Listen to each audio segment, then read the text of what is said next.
I watched my sister walk into my house on a Wednesday afternoon, use my spare key like she owned the place, and go straight to my bedroom. She opened my closet, pulled out my clothes, examined them like merchandise at a store, and started filling her bag. Her husband stood in my living room, laughing. I wasn't home. I was in a budget meeting downtown. But I saw everything. Every single thing. That moment changed my life. But I'm getting ahead of myself. My name's Sloan. I'm 36, work as a financial director, and for years, I thought I had it all figured out. Good job, decent house in a quiet neighborhood, loving family. I was the responsible one. The big sister. The one everyone could count on. Turns out, they were counting on me in ways I never imagined. My parents, Carol and Frank, retired about 2 years ago. Dad spent his whole life in construction.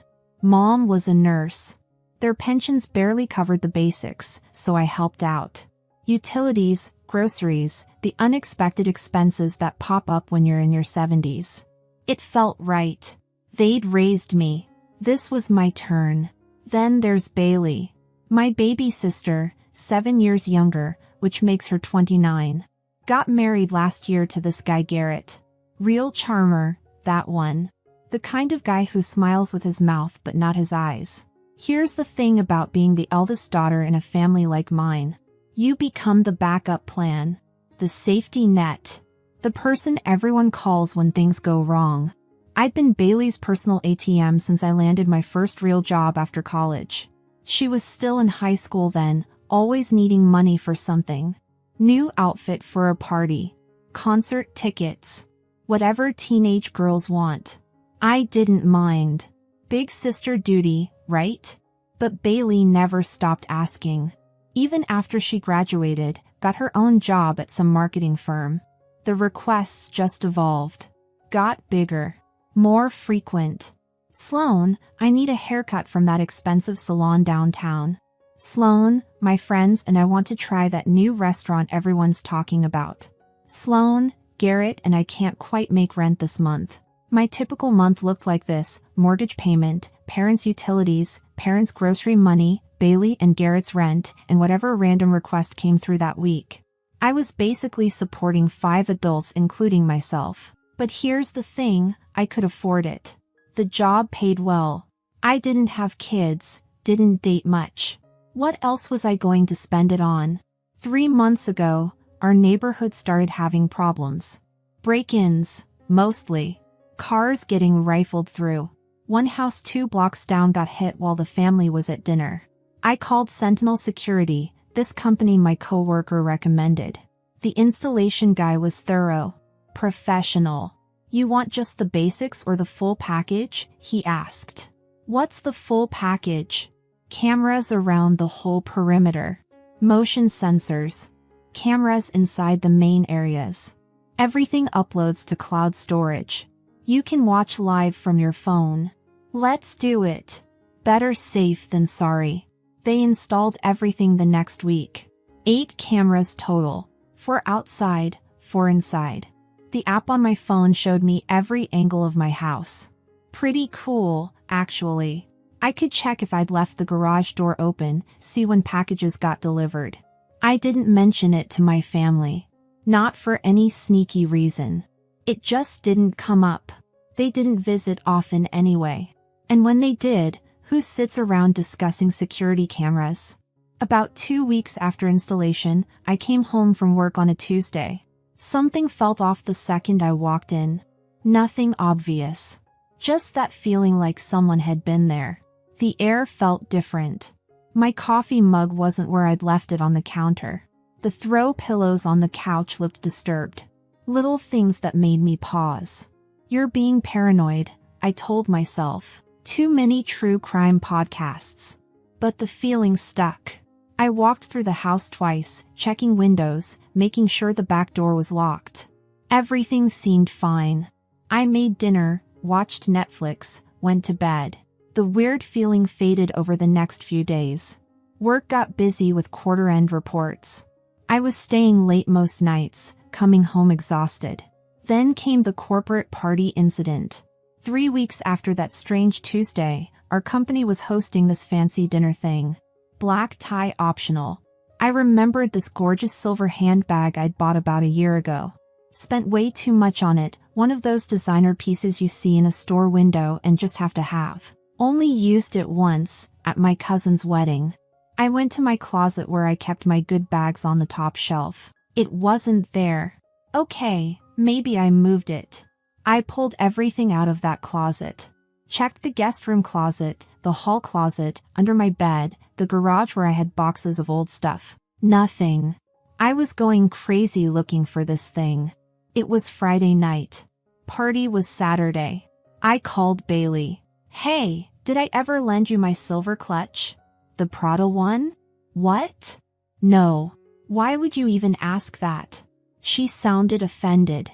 I can't find it anywhere. Thought maybe I'd let you borrow it and forgot. Sloan, if you'd lent me a Prada bag, I'd definitely remember. And I'd have returned it. I'm not irresponsible. Okay. Sorry. I must have put it somewhere weird. Maybe you threw it out by accident, she suggested. You did that big declutter last year, remember? Maybe she was right. I had done a massive cleanup, donated tons of stuff. Maybe the bag got mixed in somehow. I ended up buying a different one for the party, but it bugged me. That silver clutch cost me $800. Life went on. Work got busier as we headed into the final quarter.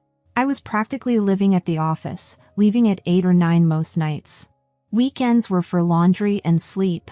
Then came the watch incident. My grandparents, Mom's parents, had given me this watch for my college graduation. It wasn't super expensive like a Rolex or anything, but it was nice. Swiss-made, classic design. More importantly, it was from them. They'd both passed away a few years ago. I kept it in my home office, in the desk drawer, in its original box.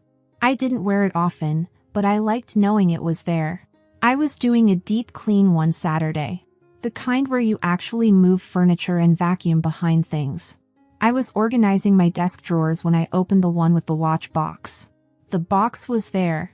The watch wasn't. I stood there staring at the empty box like an idiot. Like if I looked long enough, the watch would materialize.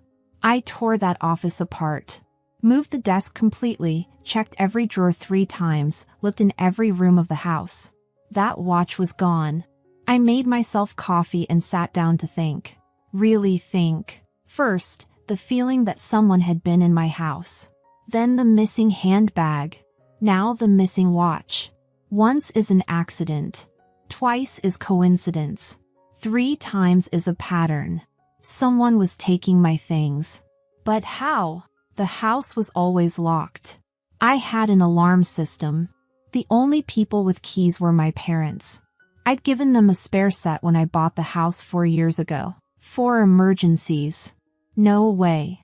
My family wouldn't steal from me. Would they? Then I remembered the cameras. I opened my laptop and logged into the Sentinel app. All the footage was stored in the cloud for 90 days. I started scrolling back through the dates, looking for anything suspicious. 3 days ago, when I was at work, the motion sensor triggered the front door camera at 2:47 p.m. I clicked on the footage. 2 people walked up to my front door. They used a key to open it. They walked in like they owned the place. I zoomed in on their faces, even though I already knew who it was. Bailey and Garrett. I sat there staring at my laptop screen, watching my sister and her husband walk through my house like they belonged there. My hands were shaking. The timestamp said 2:47 p.m. on a Wednesday. I was at work in a budget meeting. They knew I'd be at work. Of course they knew. I watched Bailey go straight to my bedroom while Garrett wandered into the living room. She was going through my closet, pulling things out, examining them. She held up a sweater, showed it to Garrett when he came in. They were talking, laughing. In my bedroom. Going through my things. Laughing. She put the sweater in a bag she'd brought. Then she went to my jewelry box on the dresser. I watched her pick through it, selecting pieces, showing them to Garrett like they were shopping at a store. I felt sick. I scrolled back further. 2 weeks earlier, another visit. This time they spent longer, maybe 40 minutes. Bailey went through my home office while Garrett checked out the garage. I watched her open the desk drawer, take out the watch box, look at the watch. She called Garrett over. He examined it, nodded. She put it in her purse. I kept scrolling. Another visit 3 weeks before that. The day I'd felt like someone had been in my house. They'd been here for over an hour that time. Bailey went through my bathroom cabinets, my kitchen drawers, even my laundry room. She took a perfume bottle, some makeup, a pair of running shoes I'd barely worn. The handbag, I found that footage too. 6 weeks ago. Bailey trying it on, posing with it in my mirror while Garrett gave her a thumbs up. Then into their bag it went. How long had this been going on? I checked the earliest footage available. They'd been coming here since the week after I'd installed the cameras. Maybe longer, but I'd never know about anything before the cameras. I made a spreadsheet. Yeah, I know, finance director gonna finance. But I needed to document everything. Date, time, items taken. By the time I finished, I had 12 separate incidents documented. Jewelry, clothes, electronics, even some of my good wine from the rack in the kitchen. The total value? At least $10,000. Maybe more. I called Bailey. Hey, can you and Garrett come over for dinner tomorrow night? I want to catch up. They showed up right on time. Garrett carrying a chocolate cake from the grocery store. Bailey hugged me like nothing was wrong. We sat down to eat. I'd made pasta. Nothing fancy. I watched them closely. Were they checking out my stuff even now? Bailey's eyes did linger on my new laptop bag by the door. Halfway through dinner, I couldn't take it anymore. Some of my things have gone missing, I said, watching their faces. Bailey paused with her fork halfway to her mouth. Garrett took a sudden interest in his wine glass. Missing? Bailey said after a beat. What kind of things? My silver handbag, Grandma's watch. Some other stuff. Oh, Sloan, Bailey said, relaxing visibly. You're always misplacing things. Remember when you thought you'd lost your car keys and they were in the refrigerator? That was one time.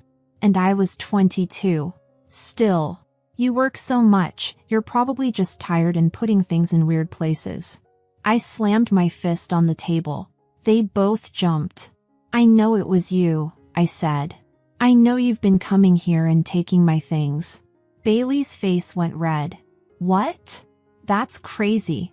How dare you accuse us of stealing? Garrett laughed. Actually laughed. You got any proof of that? Because that's a pretty serious accusation to make without proof. The smugness in his voice made me want to throw my wine in his face. I want everything back, I said. Everything you took. Or I'm calling the police. Bailey and Garrett looked at each other, then burst out laughing. You're going to call the police on your own sister? Bailey said.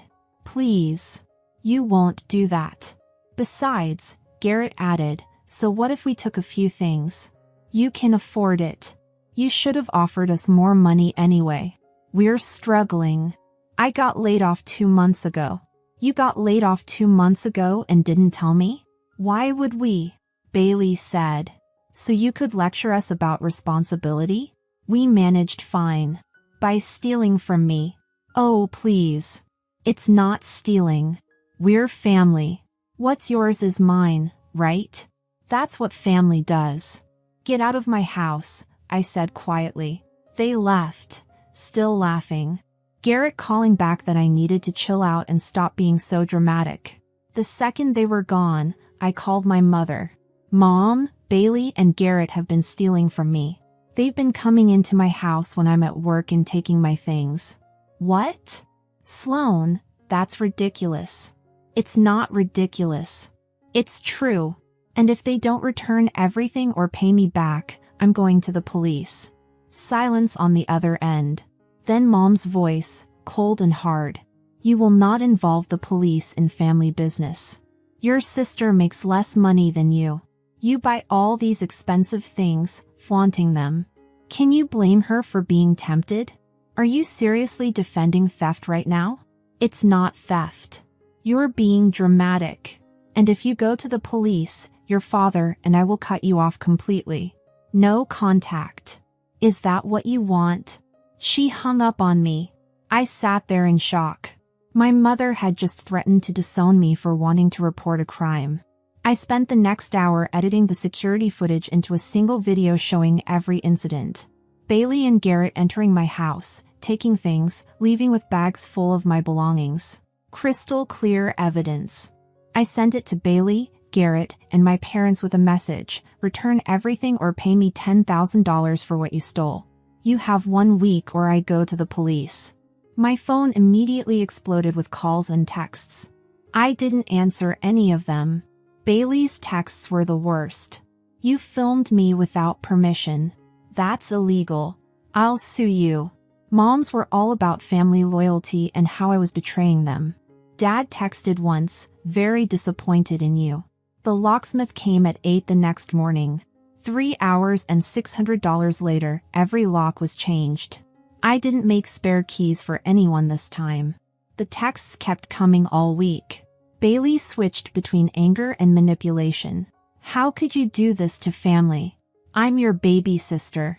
Doesn't that mean anything? You're a pathetic witch who films people illegally. Mom's messages were worse. You're tearing this family apart. Your father can't sleep because of your selfishness. We didn't raise you to be this cruel. Wednesday, I got a call from Aunt Judith, Mom's sister. Sloan, your mother tells me you're having some kind of breakdown, threatening Bailey with the police. What's going on? Bailey stole from me, Aunt Judy. I have it on video. That's ridiculous. Bailey wouldn't steal. You must be mistaken. I hung up. No point arguing with someone who'd already made up their mind. Thursday came and went. Nothing from Bailey or my parents except more nasty messages. Mom had now added that I was mentally unstable and needed professional help. Friday morning. Day 7. No money, no returned items. Just a text from Bailey: you're bluffing. You'd never actually call the police on family. I drove to the police station on my lunch break. The officer at the desk, younger guy named Officer Campbell, took my statement. I showed him the edited video on my phone. This is pretty clear evidence, he said. Do you know the current location of the stolen items? Probably at their apartment or my parents' house. We'll send officers to talk to them. If the items are recovered, you'll need to identify them. If not, this becomes a more complex theft case. I gave him Bailey and Garrett's address, then went back to work. At 6 that evening, I was making dinner when someone started pounding on my door. Sloan! Open this door right now. My father's voice, angrier than I'd ever heard it. Sloan, please. Mom was crying. They arrested Bailey and Garrett. How could you? I didn't open the door. Just stood on the other side. They're thieves, I said through the door. Thieves get arrested. She's your sister. Mom wailed. And that should have meant something to her when she was robbing me. This is cruel. You're cruel, Dad shouted. If you want them out, return my money. $10,000 for what they stole. That's extortion, Dad yelled. No, it's restitution. Your choice. They kept yelling for another 10 minutes before finally leaving. 2 hours later, my phone buzzed. A transfer notification. $10,000 from my parents' account to mine. Saturday morning, I went back to the police station and withdrew my complaint. Charges dropped, Officer Campbell said. They'll be released shortly. I went home and did something I'd been thinking about all week. I canceled everything. The automatic transfers for my parents' bills, the monthly grocery money, Bailey and Garrett's rent payment. Then I blocked everyone. Phone, email, social media. Everything. Complete radio silence. 2 weeks later, Aunt Judith called from a different number. Sloan, I owe you an apology. Bailey and Garrett moved in with your parents. They couldn't afford rent anymore. Your mom finally told me the whole story, showed me the video you sent. I can't believe they actually did that. Yeah, well, there's more, I said. My daughter Olivia just remembered that her gold bracelet went missing after Bailey visited her last year. And your Uncle Peter thinks some tools disappeared from his garage after Garrett helped him with a project. So I'm not the only one. No. And now nobody wants them at their houses. Your parents are pretty isolated right now. They're defending Bailey, so the family's keeping distance. Wow. Your mom asks about you. She says Bailey's been looking for work but can't find anything. They're all struggling without your help. That's not my problem anymore. I understand. I just thought you should know. After she hung up, I sat back and thought about everything. Did I feel guilty? Maybe a little, but mostly I felt free. For years, I'd been bankrolling 4 adults who were perfectly capable of taking care of themselves. I'd enabled them to be irresponsible, and they'd gotten so comfortable with it that they felt entitled to just take what they wanted. The theft wasn't really about the money or the things. It was about respect. They didn't respect me, my property, or my generosity. They saw me as a resource to exploit, not a person to appreciate. My phone rang. Unknown number. I almost didn't answer, but curiosity won. Sloan? Mom's voice, using someone else's phone. I hung up immediately. She didn't get it. None of them did. This wasn't about money or things or even the theft itself. It was about finally understanding that the family I'd been killing myself to support saw me as nothing more than a wallet with legs. Well, this wallet was closed. Permanently. 3 months have passed since I cut them off. 3 peaceful, drama-free months.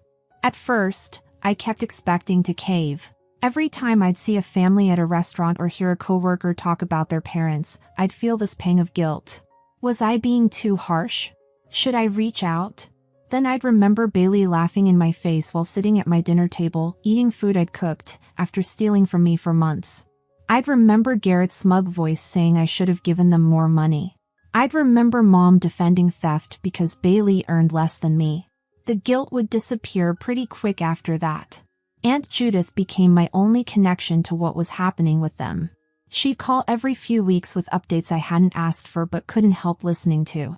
Bailey got a job at a call center, she told me last week. Part-time, minimum wage. Garrett's still unemployed. They're all crammed in your parents' house and it's causing friction. Good for them, I said, meaning it. Maybe they'd finally learn what it meant to work for what they wanted. Your mom's working part-time now too. Grocery store cashier. Your dad's picking up handyman jobs where he can. That one hurt a little. They were in their 70s. But then I remembered they'd chosen this. They'd chosen Bailey's theft over my trust. They paid $10,000 to keep her out of jail instead of making her face consequences. Sloan, Judith said carefully, I know it's not my business, but don't you think it's been long enough? They're struggling. Judy, I supported them for years. And what did I get? Robbed, and then told I was crazy for being upset about it. She sighed. I understand what they did was wrong, but they're family. So was I, didn't stop them. 2 weeks ago, I got a letter. Actual mail, since I'd blocked all electronic communication. Bailey's handwriting. Sloan, I'm sorry. I know what we did was wrong. Garrett convinced me you had so much that you wouldn't notice. I was jealous of your nice things and your beautiful house. But that's no excuse. I'm working now, trying to pay Mom and Dad back for the money they sent you. It'll take me years, but I'm trying. I don't expect you to forgive me. I just wanted you to know I'm sorry. Bailey. I read it 3 times. Part of me wanted to believe it. The other part noticed she blamed Garrett, said she was jealous, made excuses even while apologizing. And nowhere did she offer to actually make things right with me directly. I threw the letter away. Yesterday, something interesting happened. I was at work when security called up. Miss Sloan, there's a Carol here to see you. Says she's your mother. My stomach clenched. Tell her I'm not available. She says she'll wait. Tell her she can wait all day.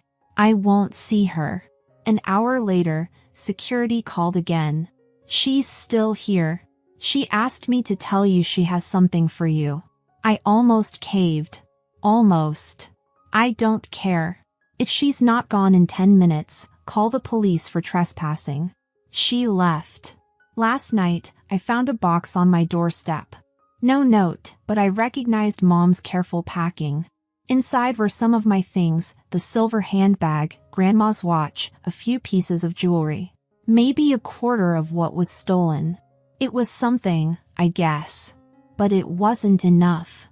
Not nearly enough. The thing is, I don't want the stuff back. I mean, I do, especially the watch. But that's not really what this is about anymore. I want acknowledgement. Real acknowledgement. Not we're sorry you're upset or we're sorry but you have more than us or we're sorry but family should share. I want we're sorry we betrayed your trust, stole from you, called you crazy, threatened to disown you, and chose theft over honesty. But I know I'll never get that. They're not capable of it. In their minds, they're still the victims. I'm the daughter and sister with the good job who selfishly cut them off over a misunderstanding. My therapist says I'm doing well. Yeah, I started therapy. Figured I should talk to someone about why I'd let myself be used for so long. You were the parentified child, she explained. Always responsible, always taking care of everyone else. It became your identity. And Bailey was the baby. Exactly. And that dynamic never changed even when you both became adults. So what now? I'd asked her. Now you learn to have boundaries. You learn that love doesn't mean letting people hurt you. You learn that you're worth more than what you can provide. It's been hard. There are days when I want to call them, especially Mom. Days when I remember teaching Bailey to ride a bike or Dad helping me with math homework. Good memories that make me question everything. But then I remember that they made their choice. When forced to choose between their daughters, they chose the thief. When forced to choose between accountability and enabling, they chose enabling. When forced to choose between honesty and delusion, they chose delusion. I made my choice too. I chose myself. For the first time in my life, I chose myself. My house is quiet now. No unexpected visits. No drama. No one going through my things. I changed my emergency contact at work to my friend Bridget. I'm dating someone new. A guy named Adrian who pays for his own dinners and has never once asked me for money. You don't talk about your family much, he said on our last date. There's not much to say. We're estranged now. It's just life. And that's the truth. This is my life now. I work. I see friends. I date. I go to therapy. I live in my house that no one else has keys to. It's quieter than before, but it's also more honest. Do I regret going to the police? No. That was the wake-up call everyone needed. Do I regret cutting them off? Sometimes, late at night when I'm feeling lonely. But then morning comes and I remember that being alone is better than being used. Aunt Judith told me Mom's been telling everyone I'll come around eventually.